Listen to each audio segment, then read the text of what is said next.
গত 11 ফেব্রুয়ারি পিএসএল-এর নিলাম অনুষ্ঠিত হয়, যেখানে 50 জন বাংলাদেশি ক্রিকেটারের মধ্যে মাত্র 3 জন দল পেয়েছেন।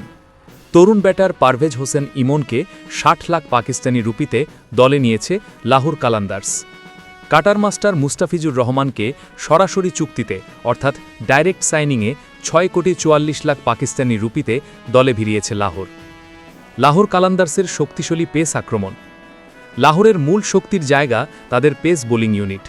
দলে আছেন পাকিস্তানের শাহিন শাহ আফ্রিদি ও হারিস রাউফ। মুস্তাফিজুর রহমান যোগ হওয়ায় তাদের বোলিং আক্রমণ আরও শক্তিশালী হয়েছে। ব্যাটিং ও অলরাউন্ডার বিভাগ। ব্যাটিংয়ে পারভেজ ইমন ছাড়াও আছেন পাকিস্তানের ফখর জামান, আসিফ আলী এবং আবদুল্লাহ শফিকের মতো ক্রিকেটাররা। অলরাউন্ডার হিসেবে আছেন সিকান্দার রাজা ও দাসুন সানাকা, যারা দলের ভারসাম্য রক্ষা করবেন। অতীত সাফল্য ও প্রত্যাশা।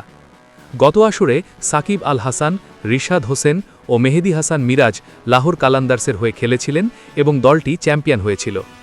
এবারও মুস্তাফিজ ও ইমনের উপস্থিতির কারণে বাংলাদেশের দর্শকদের বিশেষ নজর থাকবে লাহোর কালান্দার্সের দিকে।